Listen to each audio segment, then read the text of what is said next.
అందరికీ యువకులకి ఇచ్చి all is well that ends well అంటారు. ఫైనల్ గా అంతా మంచిగా అయిపోతే మిగతా అంతా మంచిగా అయినట్టే లెక్క అంతే. ముగింపు మంచిగా అయిపోయింది.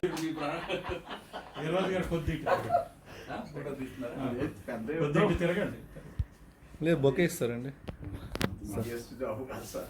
బిర్యానీ బొకే.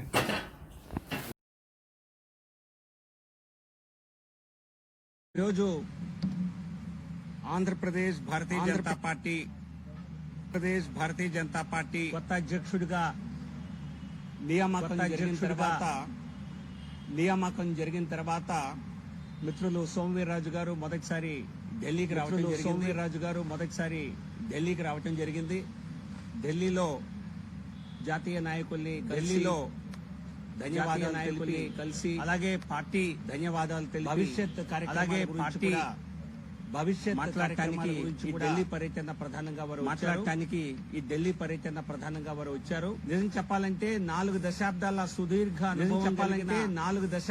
సుదీర్ఘ అనుభవం సోమవీర్రాజు గారి నియామకం పట్ల సోమవీర్రాజు గారి కేవలం ఆంధ్రప్రదేశ్ భారతీయ జనతా పార్టీ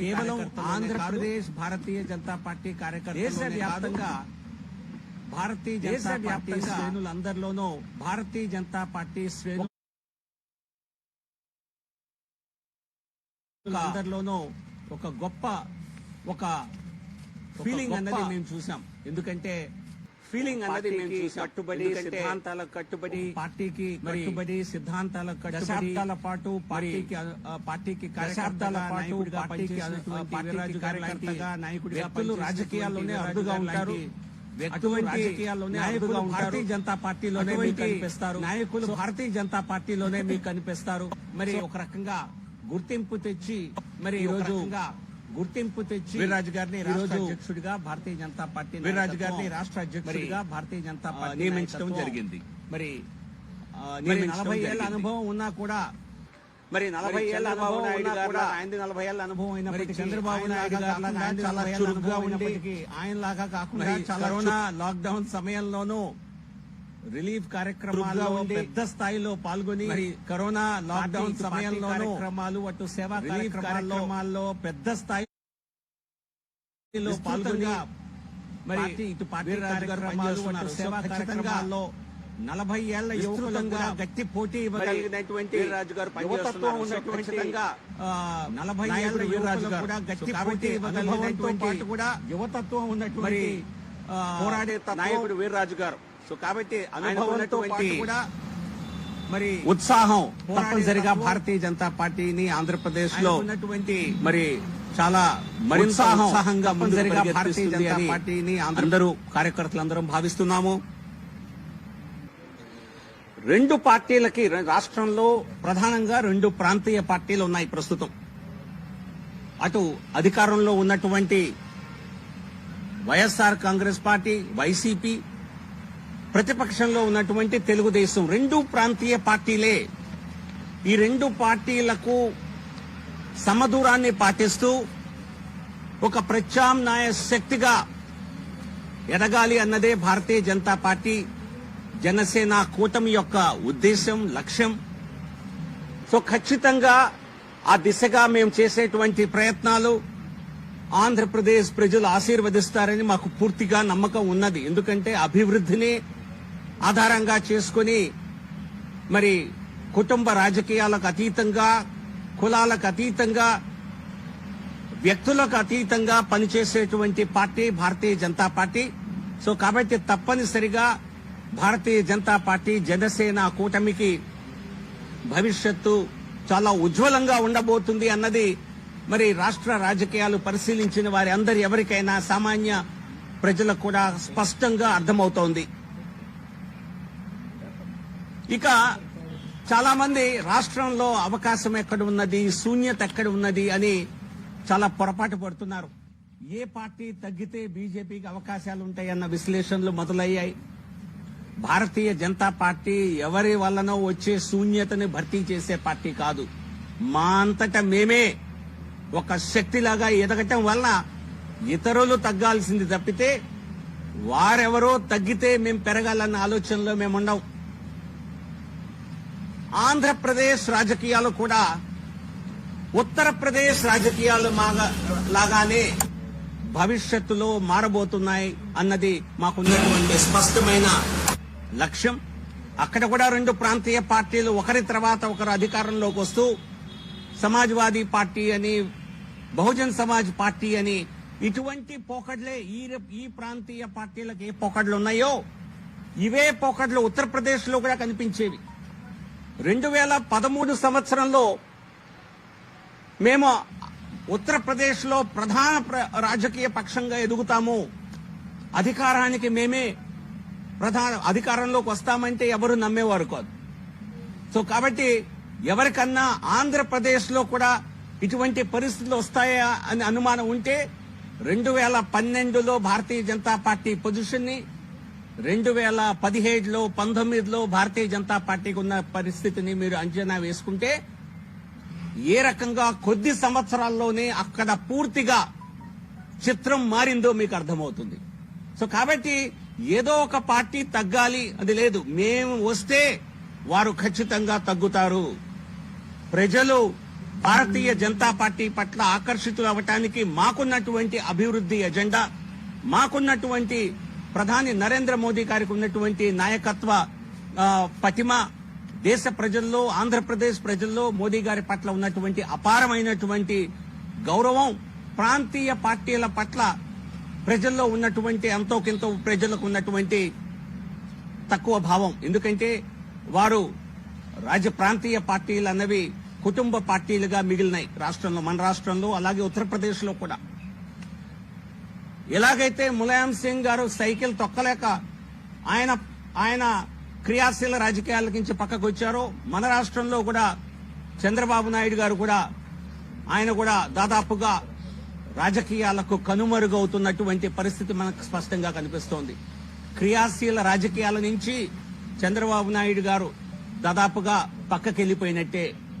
6 నెలల్లో అప్పుడప్పుడు కనిపించేటువంటి చంద్రబాబు నాయుడు గారు మరి రాష్ట్రం పట్ల రోజు ప్రస్తావించే వారు వెళ్లి హైదరాబాద్ లో నివసించడం ఏంటో మాకైతే అర్థం కాదు. ఆయన ఎంత నేను జాతీయ అధ్యక్షుడిని చెప్పుకున్నప్పటికీ వారిది ఆంధ్రప్రదేశ్ లోనే మరి సహ ప్రాంతీయ పార్టీగా ఉన్నటువంటి పరిస్థితుల్లో మరి ఆయన హైదరాబాద్ కు పరిమితమై రాష్ట్ర ప్రజల ప్రయోజనాలను పట్టించుకున్నటువంటి దాఖలాలు లేవు. సో కాబట్టి ఆయన భవిష్యత్తుని గమనించినట్టున్నారు. క్రియాశీల రాజకీయాల నుంచి దాదాపుగా చంద్రబాబు తప్పించుకున్నట్లే, పక్కకు వెళ్ళినట్టే. ఇక ఆయన కుమారుడు అధికారంలోకి వస్తూ ఆయన కుమారుడు పార్టీ పగ్గాలు చేపడతారనుకుంటే ఆయన్ను చూసిన వారి పార్టీలో వారు కూడా రాహుల్ గాంధీని చూసి కాంగ్రెస్ పార్టీలో ఎలా అయితే యువ నాయకులు దూరం అవుతున్నారో, ఎలాగైతే జ్యోతిరాదిత్య సింధియా మరి వంటి అద్భుతమైన పటిమ కలిగిన యువ నాయకులు ఆ పార్టీని వదిలి ఏ రకంగా భారతీయ జనతా పార్టీలో చేరారో దేశమంతా చూశారు. అలాగే పైలట్ లాంటి వారు కూడా కాంగ్రెస్ పార్టీని వీడి వెళ్లిపోవటం మనం చూస్తున్నాము. టెక్నికల్ గా పార్టీలో ఆయన ఉన్నప్పటికీ కూడా కాంగ్రెస్ కు దాదాపుగా గుడ్ బై చెప్పిన పరిస్థితే మనకు రాజస్థాన్ లో కూడా కనిపిస్తోంది. సో కాబట్టి తెలుగుదేశం పార్టీ అక్కడ ఉత్తరప్రదేశ్ లోనూ సమాజ్వాదీ పార్టీ గుర్తు సైకిలే, ఇక్కడ సైకిలే. అక్కడ ఎట్లా అయితే ములాయం సింగ్ యాదవ్ గారు పక్కకు వచ్చారో ఇక్కడ కూడా చంద్రబాబు నాయుడు గారికి సైకిల్ దొక్కేటువంటి ఆయనకు ఓపిక కనపడటం లేదు. సో ఇవన్నీ చూసిన ప్రాంతీయ ప్రజలు, రాష్ట్ర ప్రజలు, ఆంధ్రప్రదేశ్ ప్రజలు క్రియాశీలకంగా పనిచేసేటువంటి నాయకులు కావాలి, అభివృద్ధి ఆధారంగా పనిచేసేటువంటి రాజకీయ పార్టీ కావాలి. అంతేగాని స్వార్థ లాభాల కోసం పనిచేసేటువంటి ప్రాంతీయ పార్టీలతో మరి ఆంధ్రప్రదేశ్ నవ్యాంధ్రప్రదేశ్ గా, బంగారు ఆంధ్రప్రదేశ్ గా అవతరించే అవకాశం లేదు అని వారు దాదాపుగా నిర్ణయానికి వచ్చినట్టుగా స్పష్టంగా తెలుస్తోంది. సో ఈ రోజున భారతీయ జనతా పార్టీకి రాష్ట్రంలో పెద్ద శక్తిగా లేదు అన్నది వాస్తవం, అది అందరికీ తెలిసిందే. కానీ రాబోయే రోజుల్లో ఏం జరగబోతుందో మేము చెప్పింది దయచేసి అందరూ గుర్తుపెట్టుకోవాలి. ఖచ్చితంగా త్రిపురలో భారతీయ జనతా పార్టీ 1% నుంచి అధికారంలోకి వచ్చింది. ఆ రాష్ట్ర వ్యవహారాలు మరి సంవత్సరాల పాటు చూసి భారతీయ జనతా పార్టీని అధికారంలోకి తెచ్చినటువంటి సునీల్ దేవ్ధర్ గారు ఈరోజు భారతీయ జనతా పార్టీ ఆంధ్రప్రదేశ్ వ్యవహారాలు చూస్తున్నారు. మరి 1% నుంచి 40%కి 50%కి ఎలా ఎదగాలి అన్నది భారతీయ జనతా పార్టీకి తెలిసిన మరి ఆల్రెడీ ప్రాక్టీస్ చేసినటువంటి ఒక కళ. ఇది ప్రజలకు చేరువవటం ద్వారా చేసేది తప్పితే మరొక విధంగా చేసేది కాదు. మేము ఎవరిని రాజకీయంగా ఎవరిని కిందకు దోసి ఎవరిని మోసం చేసి అధికారంలోకి వచ్చే ఆస్కారం గాని అవసరం గాని అవకాశం గాని లేదు. మేము తప్పనిసరిగా ప్రజలకు చేరువై ఒక ఒక ఒక ఒక ప్రధాన రాజకీయ శక్తిగా ఎదిగి అధికారంలోకి రావాలి అన్నది మా యోచన. సో దానికి కాబోయే యూపీనే ఆంధ్రప్రదేశ్, ఏపీలో కూడా మరో యూపీ చూస్తారు అని చెప్పి మీ అందరికీ తెలియజేస్తూ ఈరోజు సోమవీర్రాజు గారు మొదటిసారి అధ్యక్షుడయ్యాక, రాష్ట్ర పార్టీ అధ్యక్షుడయ్యాక ఢిల్లీకి విచ్చేశారు. సో ఢిల్లీ మీడియా మిత్రులతో కూడా ఆయన తన అనుభవాలు పంచుకుంటారు. అలాగే మా రాష్ట్ర వ్యవహారాల ఇన్ఛార్జ్, అలాగే జాతీయ సెక్రటరీ సునీల్ దేవదర్ గారు కూడా మీ ముందు పార్టీ యొక్క లక్ష్యాలని త్వరలో ఉంచుతారు. Daulat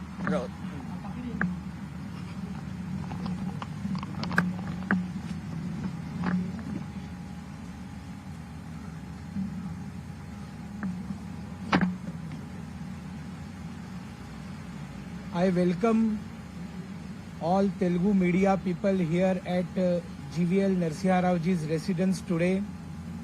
It is one of the happiest moments of Andhra Pradesh Bharatiya Janata Party that new state president Somuvir Raju Garu has arrived Delhi. He will be meeting number of leaders in Delhi today and tomorrow. I will call Somuvir Raju Garu as Hindutva face of Andhra Pradesh. Hindutva face of Andhra Pradesh. Swayam Sevak since his childhood, associated in students agitation, students movement through Akhil Bharatiya Vidyarthi Parishad, and he was active into politics for decades. Ultimately, Bharatiya Janata Party has again showed that a ground level karyakarta who takes pain for party, thinks about party day and night, works round the clock for the party, for the development and upliftment of all, on the line of justice to all and appeasement of none. Such type of leader is being appointed as Bharatiya Janata Party state president. I would like to mention here our outgoing state president Kanna Lakshmi Narayan ji was also an excellent state president.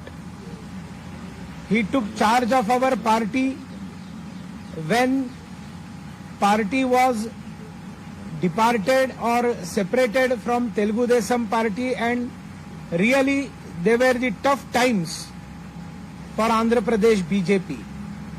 Through his hard work, he travelled all across the Andhra Pradesh and brought party to a good condition, and definitely Kanna Lakshmi Narayan Garu also has served as a best state president.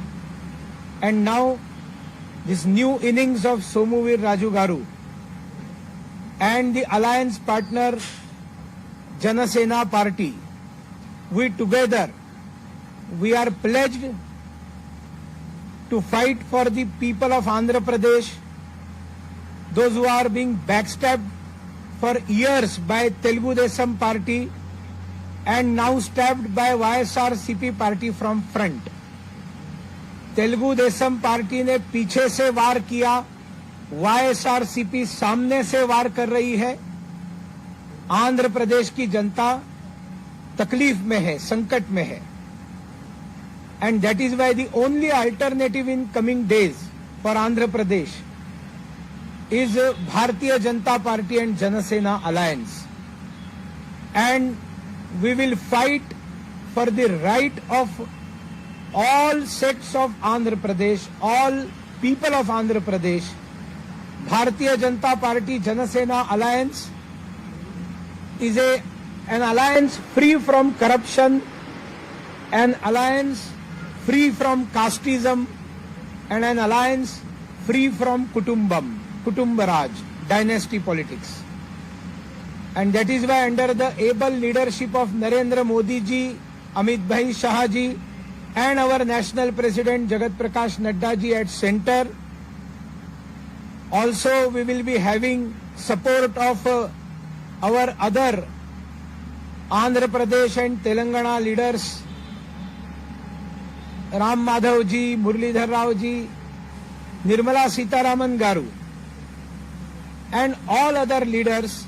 We will, Satya Kumar Garu, we will fight in Andhra Pradesh, and we will see that there will be a complete majority government of BJP Janasena in whenever assembly elections will come in future. We are pledged for Bangar Andhra Rashtra, that is Golden Andhra Pradesh Rashtra, and we will give our everything. This is our commitment to Andhra Pradesh people. Thank you very much.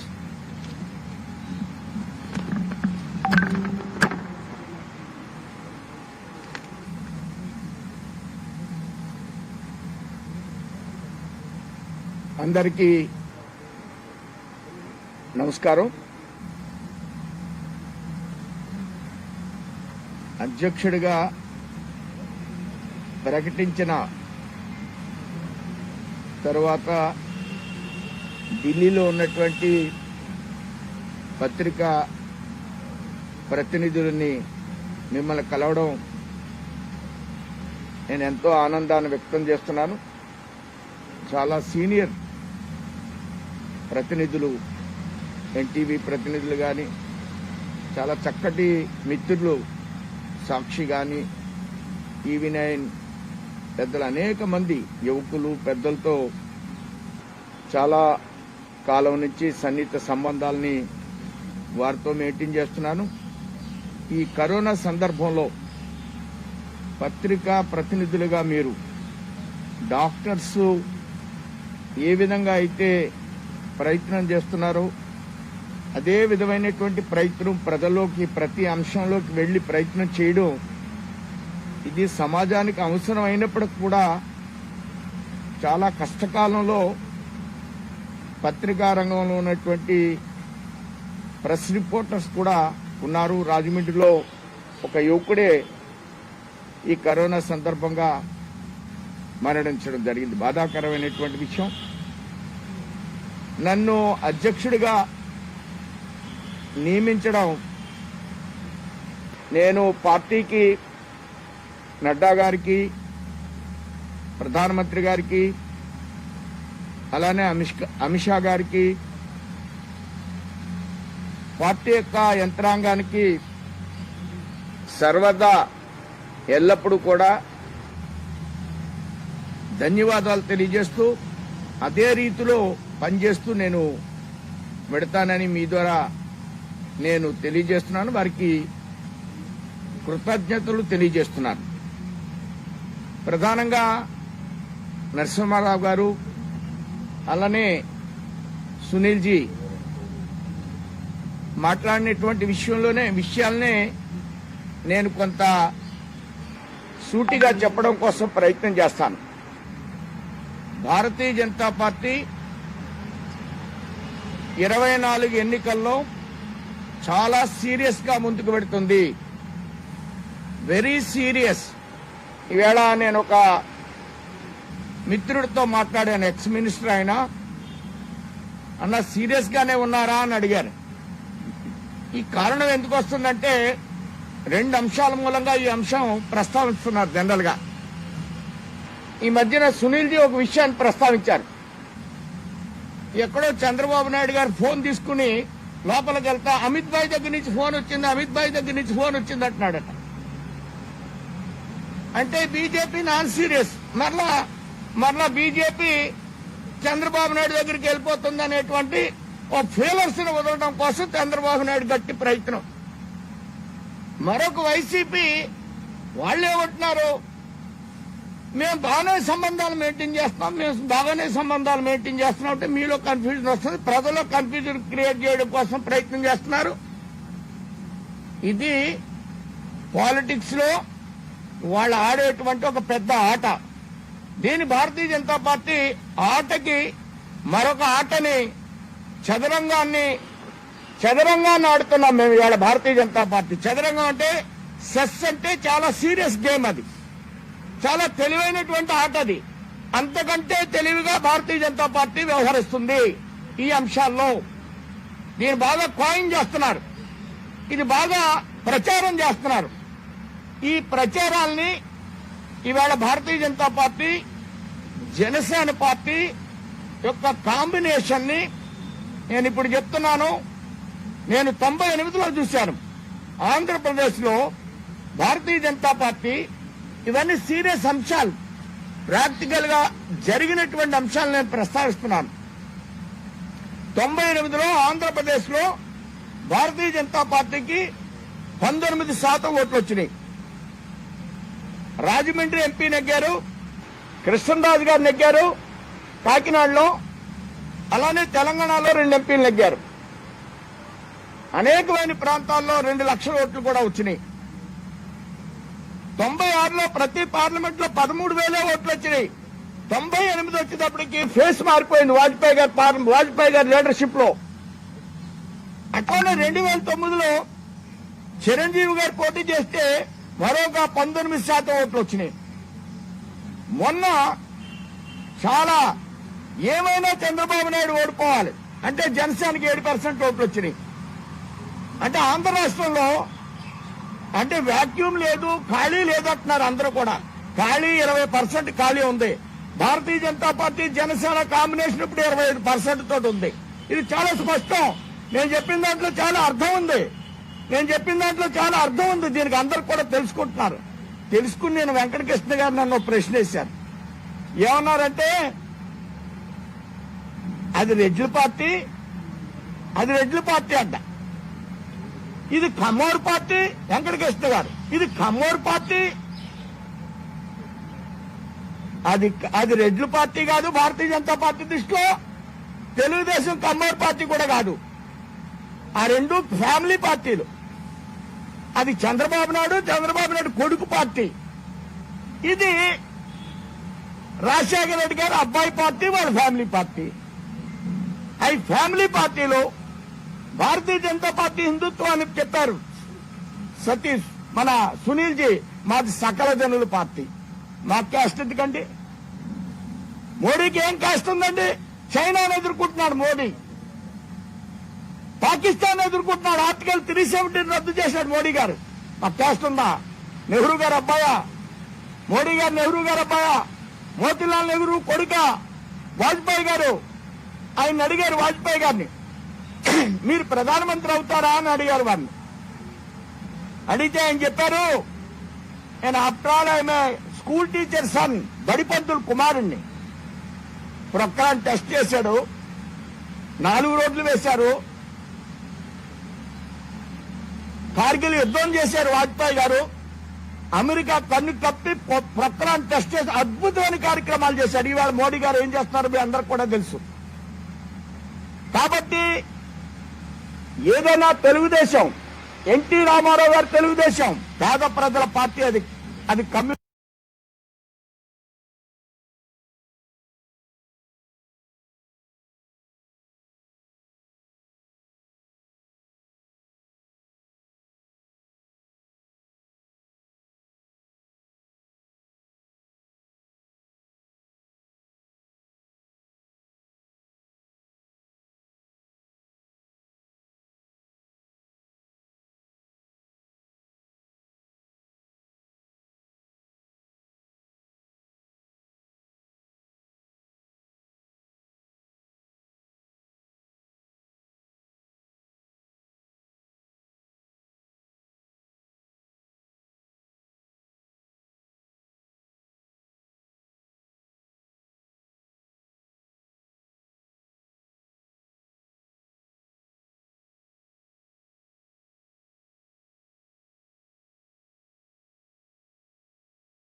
Minority party కాదు. NT Ramarao గారి తర్వాత Chandrababu Naidu family party అయింది. ఇవాళ Bharatiya Janata party ఈ రాష్ట్రంలో సకల జనుల party. Chandrababu Naidu గారు అంటారు, ఇవాళ జగన్మోహన్ రెడ్డి గారి పార్టీలో ఉన్న వాళ్ళు అంటారు, మాకింతమంది బీసీలకి ఇచ్చారండి, ఎంతో దయ ఉందండి, కరుణామయుడండి అని వాళ్ళు అంటారు. చంద్రబాబును ముఖ్యమంత్రి ఇచ్చారు ఒక ఆయనకి, మా జిల్లా ఆయనకి, ఆయన హోమ్ మినిస్టర్. కానీ ఆయన డిఎస్పీని కాదు కదా, కానిస్టేబుల్ కూడా ట్రాన్స్ఫర్ చేసే పరిస్థితిలో లేడు ఆయన అప్పుడు. ఇప్పుడు ఈవిడ హోమ్ మినిస్టర్. వీళ్ళు అంటున్నారు అందరికీ కూడా ఆ కులంలోనే అత్యాచారాలు జరుగుతున్నాయి అంటున్నారు. వీళ్ళకి పవర్లు ఉండవు, పేర్లు కులాలకు పెడతా ఉంటారు, ఫ్యామిలీ పార్టీస్ ఇవి. మా భారతదేశానికి ఒక శక్తి ఉంది, ఈ శక్తిని నిరూపిస్తాం. ప్రపంచంలో భారతదేశాన్ని అగ్రగామి దేశంగా తీర్చిదిద్దేటువంటి శక్తి ఉన్నటువంటి దేశం ఇది. మేము 40 సంవత్సరాల నుంచి 50 సంవత్సరాల నుంచి మా పెద్దవాళ్ళు పనిచేస్తున్నారంటే భారతదేశం యొక్క షేప్ మార్చడానికి, ఫేస్ మార్చడం కోసం పనిచేస్తున్నారు. మేము కూడా ఆంధ్రప్రదేశ్ యొక్క ఈ కుటుంబ రాజకీయాన్ని మార్చడం కోసం మేము గట్టి ప్రయత్నం చేస్తాం. అద్భుతమైనటువంటి పరిపాలన ఇచ్చేటువంటి ఆలోచనతో అనేకమైనటువంటి కార్యక్రమాల గురించి వారు చెప్పారు. ఏం చేస్తాం, మేము ఏ విధమైనటువంటి రాష్ట్రాన్ని నిర్మాణం చేస్తాం అనేది కూడా సునీల్ జీ చెప్పడం కోసం ప్రయత్నం చేశారు. ఈ విధంగా ఆంధ్రప్రదేశ్ లో మనం గమనించినట్లయితే కొన్ని మెకానిజాలు క్రియేట్ చేస్తూ ఉంటారు. ఏవని కొత్త కొత్త విషయాల్ని ప్రవేశపెడతా ఉంటారు. చంద్రబాబు నాయుడు గారు క్యాపిటల్ కడతా అన్నారు, ఒక రోజున చైనా అన్నారు, ఒక రోజున సింగపూర్ అన్నారు, ఒక రోజున జపాన్ అన్నారు, ఒక రోజున 1,00,000 కోట్లు అన్నారు. ప్రధానమంత్రి రమ్మన్నారు, ప్రారంభోత్సవం చేశారు. ఆయన కట్టేడు 7,000 కోట్లతో కొంత ఏదో ప్రయత్నం చేశాడు ఆయన. మేము ఎప్పుడు కేంద్ర పార్టీ ఈ విషయంలో, కేంద్ర ప్రభుత్వం ఈ విషయంలో మీరు చైనా అన్నా, జపాన్ అన్నా, సింగపూర్ అన్నా కేంద్ర ప్రభుత్వం మాట్లాడలేదే. భారతదేశంలో ఎక్కడన్నా క్యాపిటల్ కట్టిన సందర్భంలో ఏ రాష్ట్రంలో అన్నా కేంద్ర ప్రశ్న వచ్చిందా అండి? రాదు. ఇప్పుడు ఈయనేదో 3 అంటున్నాడు. 3 అంటే ఆయనేమో జపాన్, అమెరికా ఏవో రకరకాలు చెప్పేశాడు. మేమేం మాట్లాడలేదు, రమ్మంటే వెళ్ళాం, రిబ్బన్ కత్తిరించాడు. ఇప్పుడు ఈయన 3 అంటున్నాడు. 3 అంటే మీరు కలగ చేసుకుంటారా, కలగ చేసుకోరా? మీరు కలగ చేసుకుంటారా, కలగ చేసుకోరా? ఆయన ఇన్ని పెద్ద మాటలు చెప్తే కలగ చేసుకోలేదు.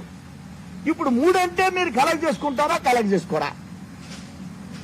అయ్యరామా, మేము క్యాపిటల్ అక్కడ ఉండాలని చెప్తున్నాం, రైతులకు మా మద్దతు ఉంటుందని స్టేట్ పార్టీ చెప్తుంది.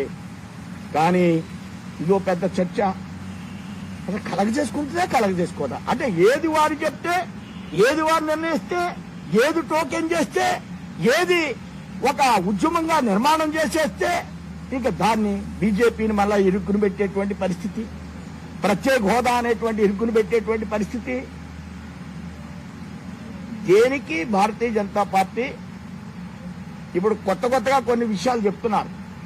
ఏమని చెప్తున్నారు? ఇన్ని సమస్యలు ఉంటే, ఇంత సంక్లిష్టం ఉంటే, ఏమి సంక్లిష్టాన్ని భారతీయ జనతా పార్టీ కార్యకర్తలు ఎవరు కూడా జడిసే ప్రసక్తి లేదు. అలాంటి కార్యకర్త గణం కాదు. మోడీ గారు చేసేటువంటి కార్యక్రమాలు, మోడీ యొక్క ఆలోచన విధానాన్ని ఆంధ్రప్రదేశ్ లో అద్భుతంగా తీసుకువెళ్తాం. ఈ విధంగా మేము ముందుకు వెళ్లేటువంటి ప్రక్రియను చేస్తాం.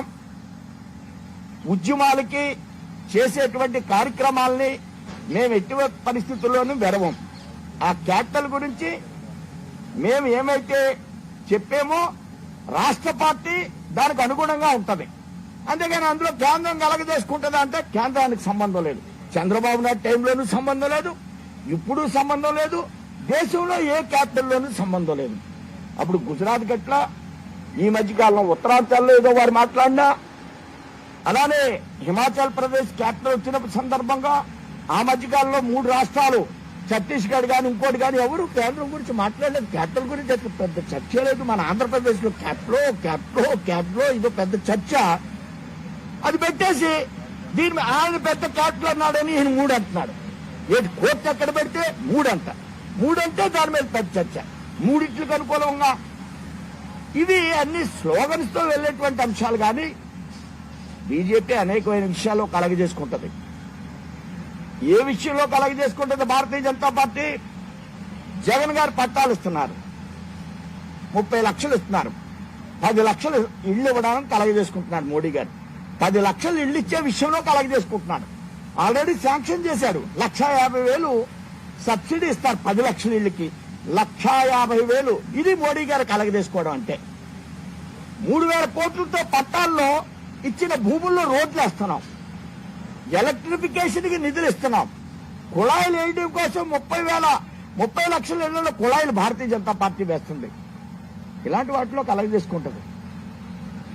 కోర్టు ఎల్ఈడి బల్బులు ఇస్తుంది ప్రతి ఇంటికి, సకల జనులకి అందరికీ ఇస్తుంది భారతీయ జనతా పార్టీ. ఎల్ఈడి బల్బులు ఇస్తుంది ప్రతి ఇంటికి, ఇస్తుంది సకల జనుల పార్టీ. ఆ విధంగా మేము కలగజేసుకునే 4 రోడ్లు వేస్తుంది. ఈవేళ భారతీయ జనతా పార్టీకి మోడీ యొక్క ప్రభుత్వ విధానాలు చెప్పడానికి అనేక అవకాశాలు ఆంధ్రప్రదేశ్ లో ఉన్నాయి. 104 వెహికల్స్ లో ఉన్నా, 108 వెహికల్స్ లో ఉన్నా, ఆవేళ వాజ్పేయి గారు ప్రభుత్వం పెట్టినటువంటి ఏదైతే రూరల్ హెల్త్ మిషన్ ఉందో దాంట్లో నిధులు ఇచ్చారు 60%. ఇప్పుడు ఈ బాబు గారు కూడా బ్రహ్మాండంగా ప్రకటన చేస్తున్నారు, 3 జతల బట్టలు ఇస్తామని. సర్వశిక్ష అభియాన్లో ఇస్తున్నారు ఆ 3 జతల బట్టలను. ఇట్లా మాకు చెప్పడానికి అనేకమైన కార్యక్రమాలు ఉన్నాయి. మోడీ కార్యక్రమాలను గ్రామం దాకా తీసుకువెళ్ళడానికి ఉన్నాయి. చంద్రబాబు నాయుడు గారికి ఏమీ లేవు. అప్పుడేదో ఇలాంటివి ఇస్తే అందులో కొంత కాజేశారు, దాన్ని ఈయన పట్టించుకోవడం లేదు. ఇళ్ళు ఆయన కట్టాడు, ఎస్ఎఫ్టీ 2200 కట్టారు, దాని మీద చర్యలు లేవు. ఇలా పట్టాలు ఇస్తానన్నారు, భూములు కొంటున్నారు, దాంట్లో కొద్దిగా కమిషన్లు ఎక్కడికక్కడ లాగేస్తున్నారు. మేము పెద్దలు చెప్పినట్లుగా 2 పార్టీల్ని ఒకే విధంగా చూస్తాం. భారతీయ జనతా పార్టీ, జనసేన చాలా సీరియస్ గా ఉంటుంది. క్యాపిటల్ లో చెప్తున్నాం, ఢిల్లీ రాజధానిలో చెప్తున్నాం. దీని కింద స్థాయి దాకా మీరు తెలియజేస్తారని ఆశిస్తూ నేను సెలవు తీసుకుంటున్నాను. Thank you.